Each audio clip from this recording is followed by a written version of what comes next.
우리 행복한 교회 이제 매주 매일 마가복음 말씀으로 묵상하면서 목장에서도 나누고 또 개인의 삶에서도 나누고 기도하는 가운데 우리가 말씀을 붙들고 있습니다. 그 마가복음 말씀을 매주 보고 있는데요.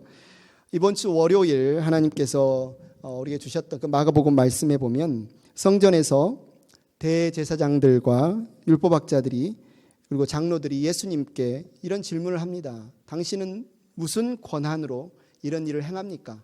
누가 당신에게 그런 권한을 주었습니까? 예수님은 그들에게 포도원의 비유를 들어서 설명을 하시죠. 예수님이 들었던 그 포도원의 비유는 이사야서 5장에 나오는 포도원의 노래를 생각나게 합니다. 하나님께서 정성을 다해서 포도원을 만들고 그 포도원에서 기대하는 바는 좋은 포도, 최상품의 극상품의 포도를 거두기를 바랐지만 결국 그 포도는 야생포도, 들포도를 맺히고 말았다는 내용입니다. 이스라엘은 하나님의 지극한 돌봄에도 불구하고 변질되었습니다. 이제 남은 것은 심판밖에 없습니다. 권력과 명예에 집착하는 대제사장들은 성전을 통해서 자기의 정치적인, 경제적인 기득권을 유지하게만 혈안이 되어 있습니다. 내가 창조주 하나님과 그분의 말씀에 대한 의심을 품을 때 나의 눈은 대제사장들처럼 가려져서 욕심과 탐심에 가려져서 올바로 보지 못하고 올바로 판단하지 못하게 됩니다. 진리는 무엇입니까? 하나님이 주인이십니다. 나는 청지기입니다. 화요일 말씀에 대제사장들과 율법학자들과 장로들이 예수님의 말을 책을 잡아서 어떻게든지 모함하기 위해 서로에는 평상시에는 그렇게 앙숙이고 서로 하나 되지 않았던 바리새인들과 헤롯 당원을 같이 묶어서 예수님께 나아가 질문하게 합니다. 질문이 무엇이었냐면 황제에게 세금을 바치는 것이 옳습니까? 옳지 않습니까?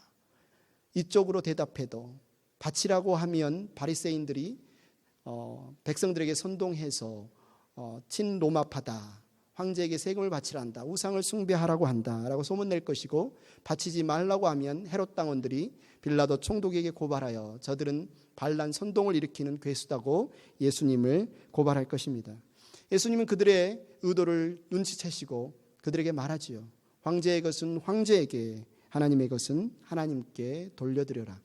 황제의 것을 황제에게 돌려주라는 말은 겉으로는 세금을 바치라라고 받아들여 줄 수 있지만 그렇다고 유대를 지금 침략해서 식민 지배를 하고 있는 그들을 주인으로 받아들여야 한다라는 말은 아닙니다. 왜냐하면 하나님은 온 우주의 주인이시고 온 만물의 주인이시기 때문에 주인 되신 하나님께 우리의 삶 전체를 드리는 것은 마땅하기 때문에 그렇습니다. 뒤이어서 유대인의 귀족 사독의 후손인 사두개인, 그들은 부활을 믿지 않았는데 그들이 예수님의 부활에 관한 말을 책을 잡기 위해서 와서 또 질문을 합니다. 당시 유대의 율법에는 형님이 대를 잇지 못하고 가문에 대를 잇지 못하고 죽으면 동생이 형수와 결혼해서 대를 잇게 하는 형사 취수제라는 법이 있었는데 그것을 가지고 와서 질문을 하지요. 예수님은 그들에게 대답합니다. 너희가 성경도 하나님의 능력도 알지 못하기 때문에 그런 질문을 한다는 것이죠. 우리가 부활할 때 우리는 천사와 같이 영원히 죽지 않기 때문에 우리가 결혼해서 다시 대를 이어야 할 필요가 없다고 말씀하십니다. 예수님은 하나님은 죽은 자의 하나님이 아니요 산자의 하나님이다.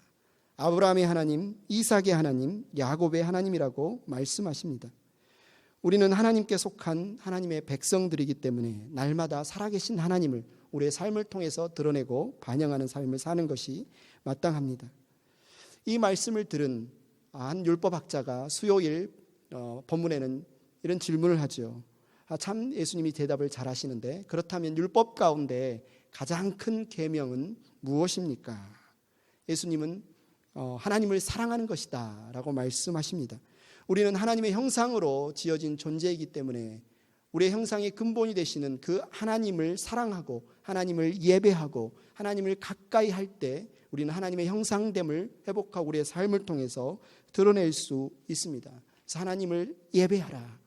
온 마음을 다하여 전 존재를 다하여 기쁘게 하나님을 예배하는 것이, 하나님을 사랑하는 것이 첫째 된 계명이다라고 말씀하시죠.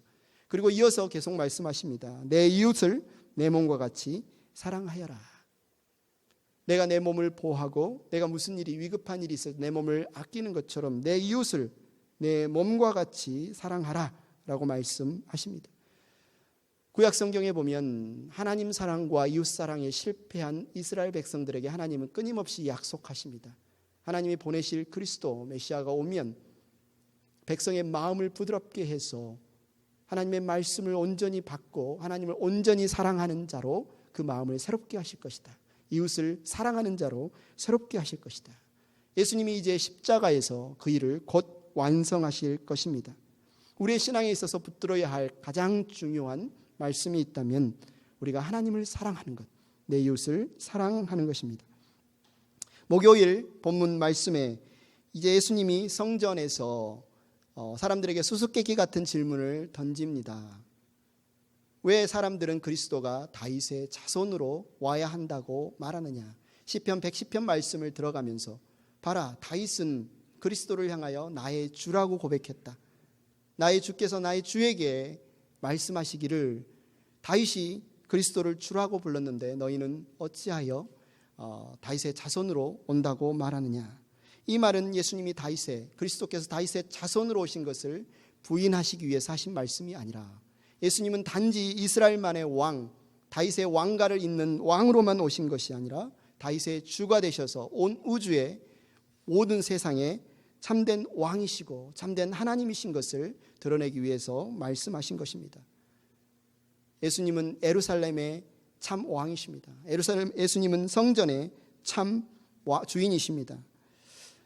예수님은 십자가에 이제 죽으심으로 그것을 완성시키실 것입니다. 율법학자들은 당시에 하나님의 말씀을 해석하고 가르치는 자들로 굉장히 하나님의 율법에 대해서 훈련받은 자들이었고 존경받는 자들이었습니다. 그런데 예수님이 그들을 책망하십니다. 그들이 겉으로는 거룩하고 그들이 겉으로는 믿음 좋아 보이지만 그들의 속은 결국 과부의 모든 재산을 삼키는, 자기 배를 채우는 욕심쟁이와 같다라고 말씀하시죠. 성전에서 성전 헌금함 앞에 앉으시면서 부자가 헌금하는 것과 과부가 헌금하는 것을 지켜보시며 부자는 많은 중에 그 헌금을 많이 드렸지만 과부는 없는 중에 자신의 전 생명과 같은 2렙돈을 하나님께 드린 것을 칭찬하십니다. 그러시면서 율법학자와는 달리 예수님은 자신의 배를 채우기 위해 이 땅에 오신 분이 아니고 명성을 위해 이 땅에 오신 분이 아니고 과부와 같이 자신의 전 목숨을 우리에게 내어주시는, 십자가에 내어주시는 분이심을 말씀해 주십니다. 금요일 말씀에 예수님이 이제 성전을 떠나시려고 하는데 예수님의 제자 가운데 한 제자가 성전의 아름다움을 보고 감탄하며 이렇게 말합니다. 선생님 보십시오. 얼마나 굉장한 돌입니까? 얼마나 굉장한 건물들입니까? 예수님이 그에게 말씀하십니다. 너는 이 큰 건물들을 보고 있느냐? 여기에 돌 하나도 돌 위에 남지 않고 다 무너질 것이다. 이 건물은 헤롯이 지은 헤롯 성전, 예루살렘에 있는 성전을 말하지요. 예루살렘 성전이 완전히 파괴될 것을 말씀하고 있습니다. 이 말을 듣고 나중에 예수님이 올리브산, 감람산에 앉아서 성전을 마주보고 앉아있을 때 베드로와 요한과 야고보와 안드레가 조용히 예수님께 와서 이렇게 묻습니다. 우리에게 말씀해 주십시오. 이런 일이 언제 일어나겠습니까? 또 이런 일들이 이루어지려고 할 때 무슨 징조가 있겠습니까? 이 질문에 대한 대답으로 예수님이 하신 말씀이 금요일 말씀, 토요일 말씀, 그리고 오늘 우리가 읽은 오늘 본문 말씀까지 그 대답으로 이어지고 있습니다.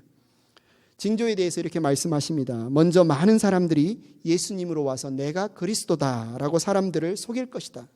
그리고 전쟁이 일어난 소식과 전쟁이 곧 일어날 것이라는 소문들이 꼬리에 꼬리를 물고 들려올 것이다. 민족과 민족이 맞서 일어나고 나라와 나라가 맞서 일어날 것이며 지진이 곳곳에서 일어나고 기근이 들 것이다. 사람들이 예수님을 믿는 제자들을 법정에 넘겨줄 것이고 예수님의 제자들이 회당에서 매를 맞게 될 것이다. 그들은 예수님 때문에 총독들과 임금들 앞에 서게 될 것이고 증언하게 될 것이다. 그리고 이 시기에 대해서 이렇게 세 가지로 말씀하십니다. 너희들은 놀라지 말아라. 조심하여라. 그리고 견디라. 왜 이렇게 말씀하십니까? 오늘 보면 13장 7절에 보면 이러한 일들은 반드시 일어날 것이나 그것이 끝은 아니기 때문이다. 이렇게 말씀해 주십니다. 그러면서 예수님이 13장 8절에 그 시기를 이렇게 말씀하십니다. 같이 읽겠습니다. 8절입니다. 시작. 이런 일들은 진통의 시작이다. 이런 일들은 진통의 시작이다. 아마 아이를 낳아보신 분들이 있을 텐데 해산의 진통이 있는 것의 결과는 그 진통으로 끝나지 않고 반드시 아이를 출생하는 것과 마찬가지로 이것은 새 창조, 부활의 완성을 이루시기 위한 시작이라는 거죠. 예수님의 십자가의 대속으로 이제는 성전과 성전에서 드리는 희생제사가 더 이상 필요 없게 될 것입니다. 토요일 말씀 역시 성전 파괴에 대한 예수님의 답변으로 이어지고 있습니다. 금요일 본문이었던 13장 5절 13절에서는 일어날 일들에 대해서, 소문들에 대해서 너희들이 두려워하지 말아라, 염려하지 말아라, 성령께서 해야 할 말을 알려주실 것이다, 버텨라, 견디라, 이렇게 말씀하셨습니다. 그런데 토요일 본문으로 나눈 14절에는 완전히 분위기가 바뀌게 됩니다. 도망갈 때를 알려주는 한 징조가 일어날 때 너희들은 뒤도 돌아보지 말고 집에서 어떤 물건을 챙기려고 들어가지도 말고 있는 힘을 다해서 도망가라 라고 하시죠. 14절을 같이 읽겠습니다. 시작. 황폐하게 하는 가증스러운 물건이 서지 못할 곳에 선 것을 보거든 읽는 사람은 깨달아라. 그때에는 유대에 있는 사람들은 산으로 도망하여라. 지금 예수님께서 도대체 무슨 말씀을 하고 계신 것일까요? 징조라고 하는 이 징조는 무엇일까요? 지금 예수님은 예루살렘 성전이 완전히 로마 군대에 점령당하고 파괴될 그 사건을 지금 말씀하고 계십니다. 주 70년에 로마 장군 티투스에 의해서 로마 성전이 완전히 파괴되었습니다. 그리고 이것은 또한 동시에 앞으로 일어날 세상의 종말에 대한 모형으로, 예표로 주신 사건입니다. 그리고 이제 드디어 우리가 함께 읽은 오늘 본문 말씀이 나오는데, 오늘 본문 말씀은 두 단락, 두 구조로 나누어져 있습니다. 첫째 구조는 오늘 본문 28절에서 31절에 1차적으로 예수님께서 당시의 세대를 향하여 하신 말씀이죠. 30절을 같이 읽겠습니다. 시작. 내가 진정으로 너희에게 말한다. 이 세대가 끝나기 전에 이 모든 일이 다 일어날 것이다. 여기서 예수님이 말씀하시는 이 세대는 예수님이 사역하셨던 그 세대를 말씀하고 있습니다. 그 세대가 끝나기 전에 이 모든 일이 다 일어날 것이다 약속하셨습니다. 두 번째, 오늘 본문 32절에서 37절은 바로 말세를 살고 있는 모든 세대를 향하여 주신 말씀입니다. 37절을 같이 읽겠습니다. 시작. 내가 너희에게 하는 말은 모든 사람에게 하는 말이다. 깨어 있어라. 여기서 말하는 모든 사람에는 저와 여러분 모두를 포함하고 있습니다. 모든 세대, 이 말세, 예수님의 초림과 예수님의 재림 사이를 살아가고 있는 모든 사람에게 하나님이 이 말씀을 예수님이 주셨다라고 말씀하고 있습니다. 그렇다면 종말에 대한, 이 종말의 시대를 살아가고 있는 이 종말에 대한 올바른 우리의 믿음은 무엇일까요? 종말에 관하여 말씀하시는 예수님의 말씀에 대해서 우리는 어떤 진리를 붙잡아야 할까요? 첫째, 우리는 예수님은 반드시 곧 오신다는 것을 믿어야 합니다. 예수님은 반드시 곧 오신다는 것을 믿어야 합니다. 예수님의 이 징조와 예수님의 이 종말에 관한 말씀을 들은 예수님의 제자들은 주변에 있는 사람들에게 부지런히 그 말씀을 전했을 것입니다. 13장 28절 무화과 나무에서 비유를 배워라. 그 가지가 연해지고 잎이 돋으면 너희는 여름이 가까운 줄을 안다. 이 무화과 나무 비유를 들어가면서 하나님의 심판이 문 앞에 가까이 왔다라고 그들은 알렸을 것입니다. 기근과 전쟁과 지진과 재난과 거짓 선생과 적 그리스도의 출현, 그리고 성도들의 핍박, 이런 이야기들을 바로 무화과 나무가 그 잎이 돋은 징조와 연결시켜서 그들은 설명하고 가르쳤을 것입니다. 여러분, 무화과 나무가 그 잎이 돋으면 여름이 가까이 왔다는 것을 말하듯이 우리에게 있는 이러한 징조들은 하나님의 심판이 지금 우리의 문 앞에 와 있다는 것을 말하고 있습니다.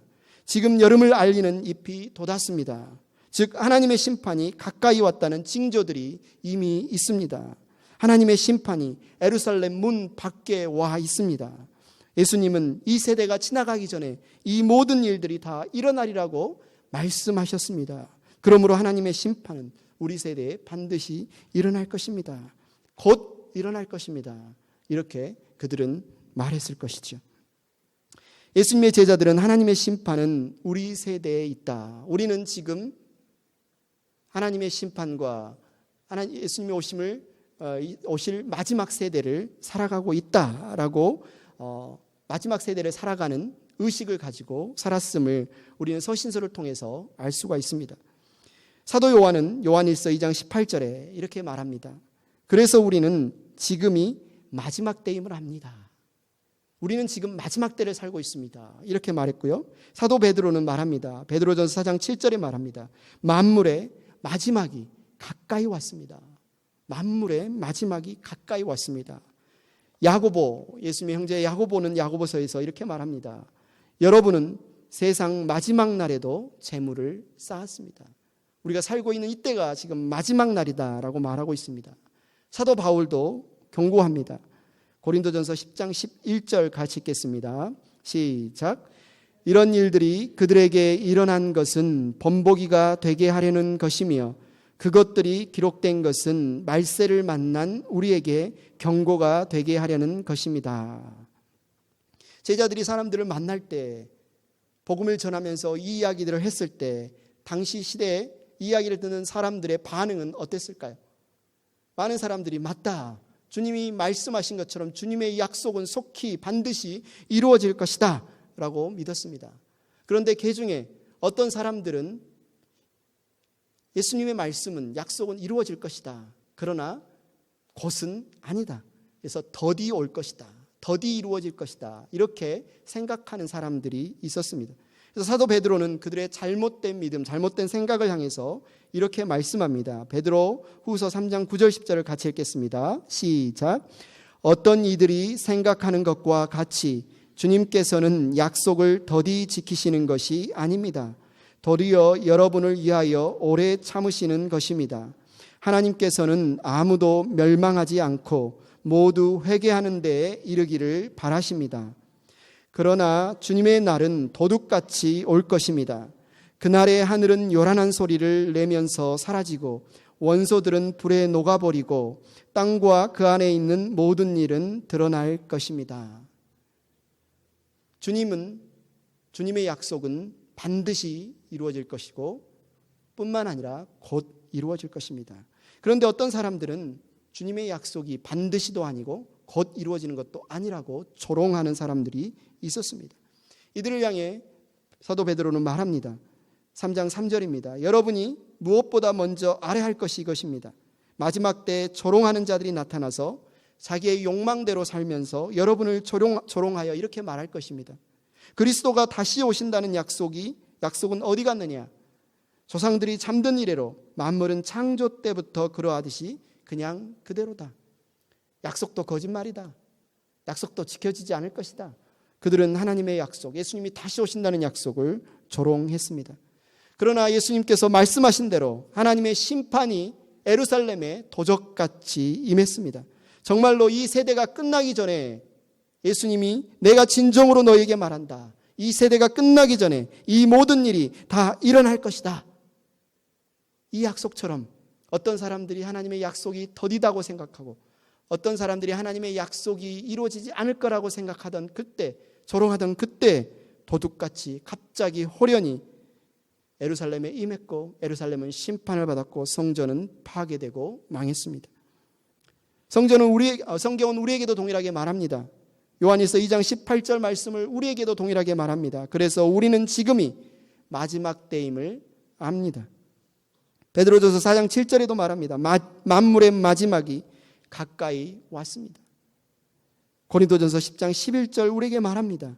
이런 일들이 그들에게 일어난 것은 구약의 하나님의 말씀에 거역한 백성들에게 그들이 심판을 당한 것이나 또 예루살렘 성전이 파괴될 것이라고 주님이 말씀하신 것이나 그들에게 일어난 것은 본보기가 되게 하려는 것이며 그것들이 기록된 것은 말세를 만난 우리에게 경고가 되게 하려는 것입니다.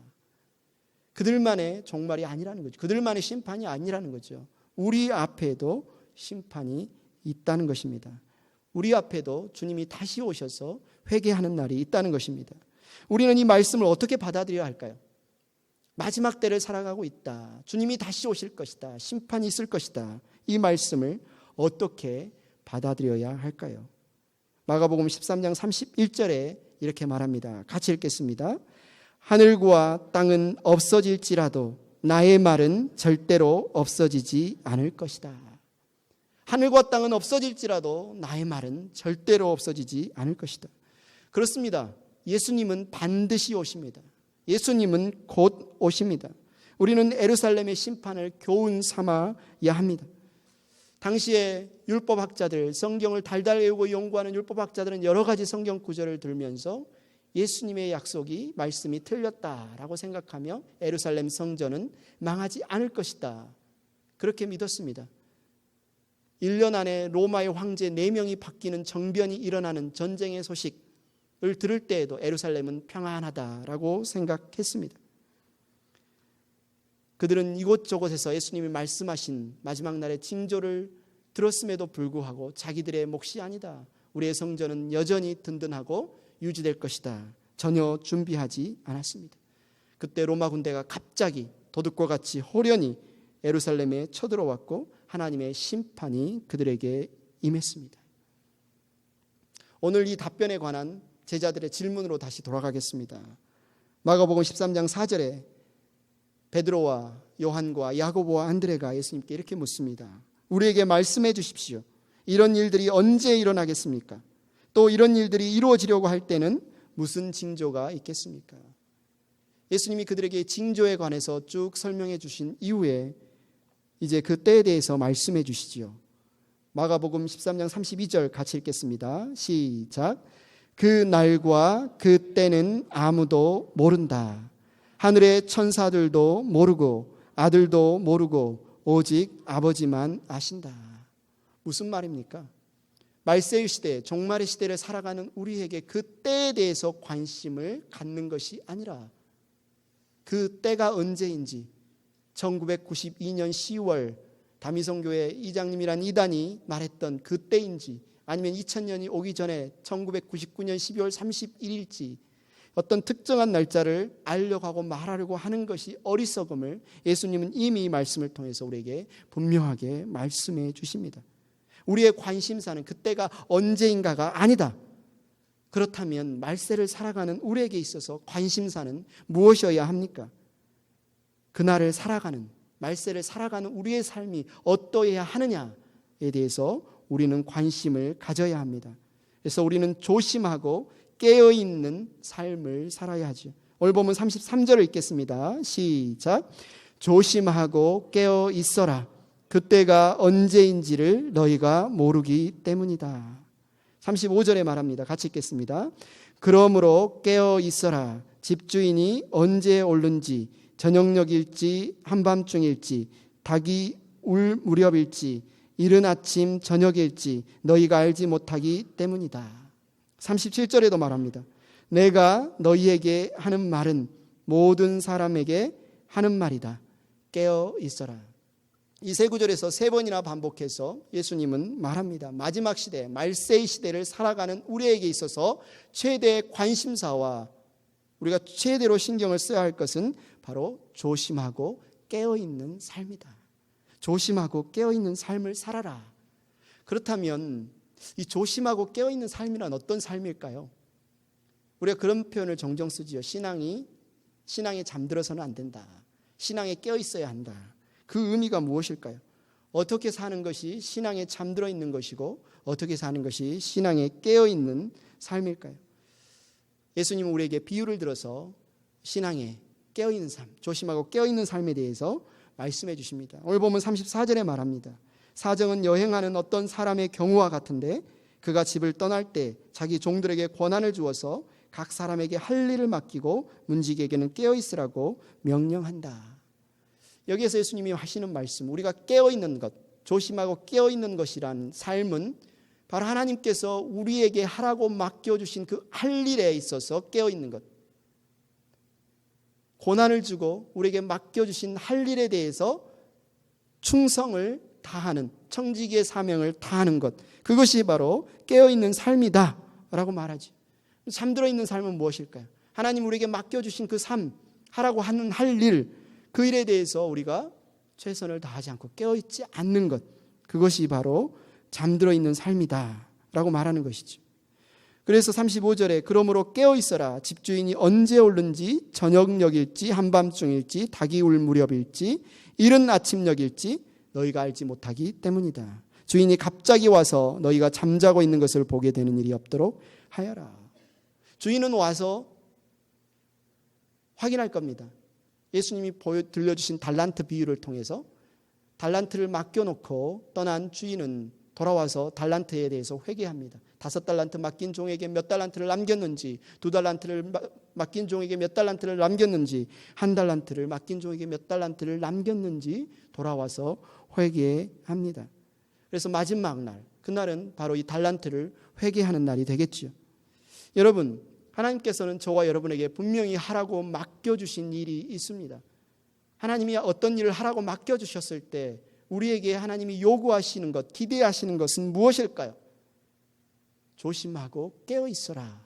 이 표현은 바로 충성을 다하라 라는 말입니다. 우리에게 우리가 가진 능력으로 좋은 결과를 내라고 요구하지 않으십니다. 대신에 내가 너희에게 맡겨주신 그 일에 대해서, 맡겨준 일에 대해서 충성을 다하라, 깨어있으라라고 말합니다. 주님은 우리에게 우리의 삶의 태도, 늘 깨어있는 삶의 태도를 요구하고 계십니다. 열매는 예수님 말씀하시죠.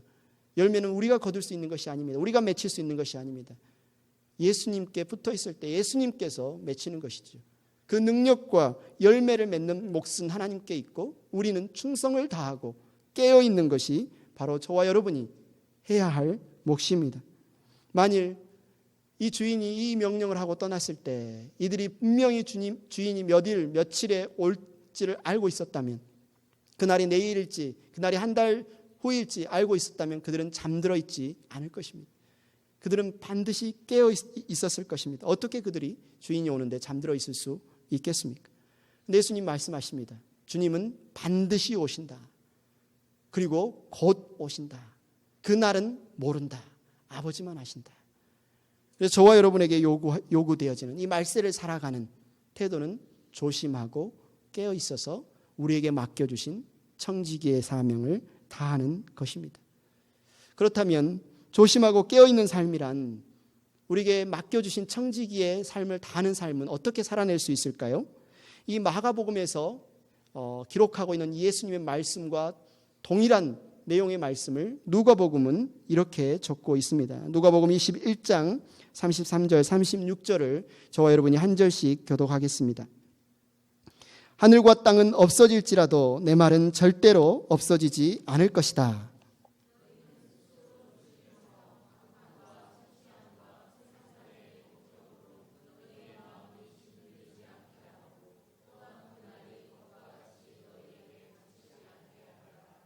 그날은 온 땅에 사는 모든 사람에게 닥칠 것이다.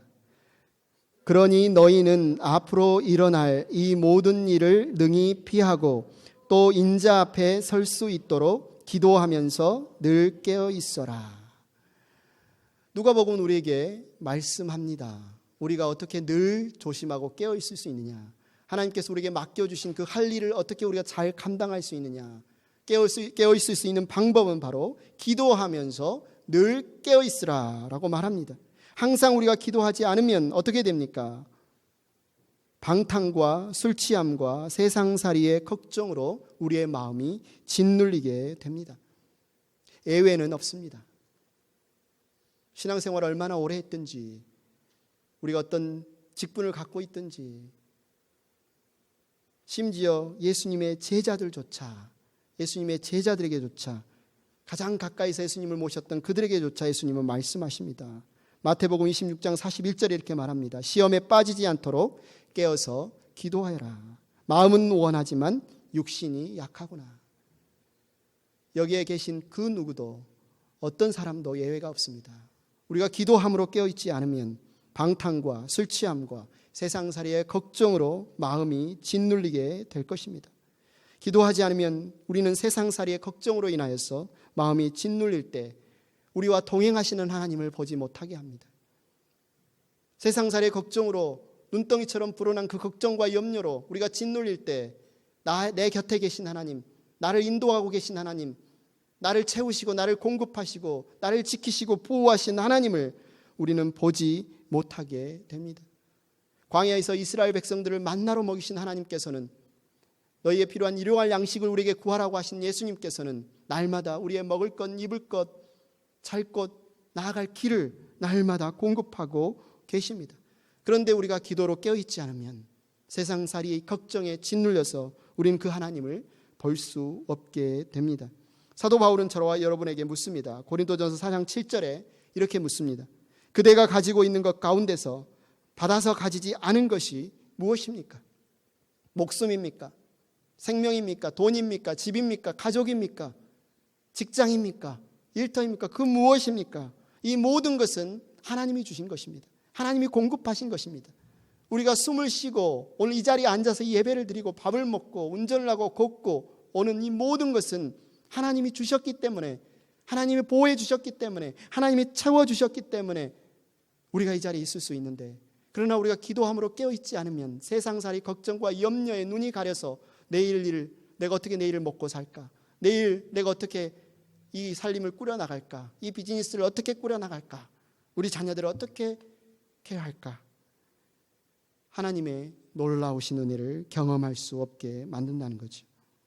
하나님께서는 이스라엘 백성을 불기둥과 구름기둥으로 만나와 생수로 먹이시고 인도하셨던 것처럼 동일하신 하나님께서 저와 여러분을 먹이시고 입히시고 채우시고 계십니다. 하나님은 변함없으신 하나님이십니다. 아브라함의 하나님, 이삭의 하나님, 야곱의 하나님이 바로 저와 여러분의 하나님이십니다. 그런데 우리가 깨어서 기도하지 않으면 그 하나님의 은혜를 보지 못한다는 거죠. 잊어버린다는 거죠.